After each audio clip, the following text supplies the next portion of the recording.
As long as there's children, there's hope. Because the young have that purity and innocence, and they're corrupted as time passes. So this is, and then the third one, according to Raghib Isfahani, was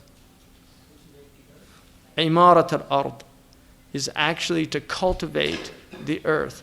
The earth, if you look at a garden, one of the things about gardens, which I think is one of the things that we're so attracted to, is that gardens are natural, but there's a human hand in the garden that has enhanced the natural beauty.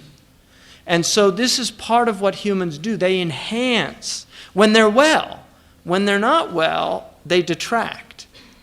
But when they're well, when the fitrah is healthy, and when there's a spiritual energy, then they enhance. And this is why when people, if they're doing real dhikr, if they have a spiritual connection, they will be beauty makers. Ihsan is the highest maqam in Islam, and ihsan literally means to make beautiful. Ahsana. Hasuna, yahsunu, is what they call غير متعدي. It's an intransitive form. The mudamman is intransitive in Arabic. It's something that doesn't take a direct object. It's in and of itself. So you say sharufa yashrufu, he is noble.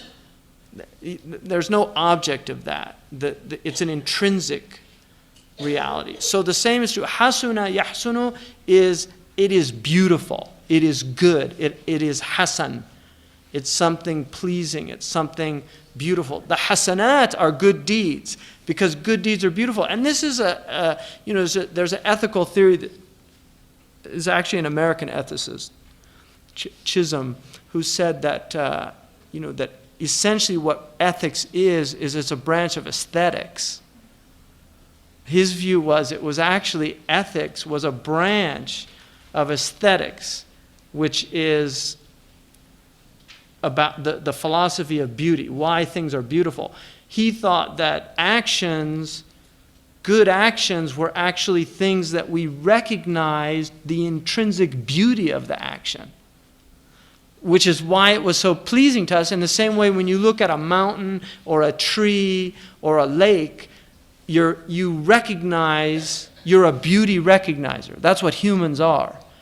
And they also recognize ugliness, which is why when you go to Mecca and then you come to Medina, and there's an aesthetic difference between the two cities that's quite striking. Mecca historically was a very beautiful city, but it hasn't for some reason had the same aesthetic protection that Medina has. So when you come and you look at the masjid and what's around it, it's pleasing to the eye in a way that Mecca has lost something because of that. We have that inherent ability to do that. The more healthy your soul is, the more sensitive you will be to that type of beauty. Now, obviously, there's a decadent awareness of aesthetics, which is a whole other thing. And that's not what I'm talking about. I'm talking about fitrah. There's a type of effete aesthetics where when you get into very, very corrupt civilization, people become obsessed with a kind of ornateness, a Baroque type of, where it's actually not healthy. It becomes something else. The real beauty tends to have very simple principles inherent. And that's why the closer the fitrah is, the closer they are to that real beauty. Even if you look in the Prophet ﷺ's masjid, if you look at the actual current masjid, that was built in the 1840s after a fire, already heavily influenced by late European architecture. So if you'll notice, there's a lot of Baroque ornamentation, which is quite surprising. But that's very late. That's a European influence on the masjid, because the masjid was already, the Ottomans were already heavily, during Abdul Majid, his khilafah, they were already heavily influenced. It was the time of the Tanzimat and real European influence. You see this in Ottoman influence. You'll see this in Morocco. If you go to Morocco, you'll also see the Andalusian effect.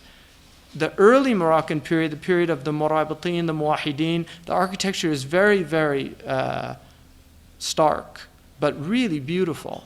But as the Andalusian influence comes in, it becomes very Baroque. Baroque, in fact, comes from Barak, which is, Barak is, if you look in the etymological dictionaries, Baroque, they say origin unknown. Some of them say it goes back to Portuguese. But I'm convinced it's from Barak, which is something, to the Arabs, Barak is like something that dazzles you. So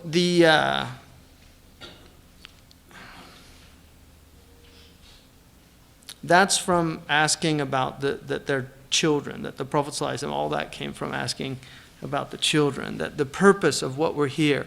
So, we're here also as beauty makers, cultivation of the earth, which is to cultivate, to enhance what God has given us. He's given us the raw material and given us the ability to enhance it. And if we're healthy, that's what we do. If we're not healthy, we detract it, which is why so much of the modern world is ugly.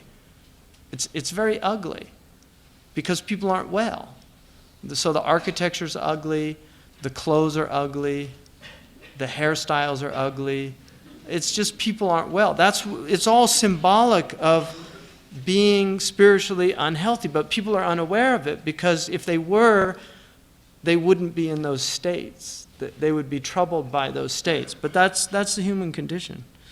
So ثُمَّ أَعِزَّ دِينَهُ وَنَصَرَ وَأَيَّدَ الْحَقَّ بِهِ وَأَظْهَرَ. After that, he exalted his religion, gave it victory, strengthened the truth through him, and gave it prominence. وَأَبْطَلَ الْبَاطِلَ وَالْأَعْدَاءَ كِبْتًا وَخِزْيًا لَهُمُ الْجَزَاءَ. He vanquished falsehood and truth's enemies. Suppression and forsakenness were their reward.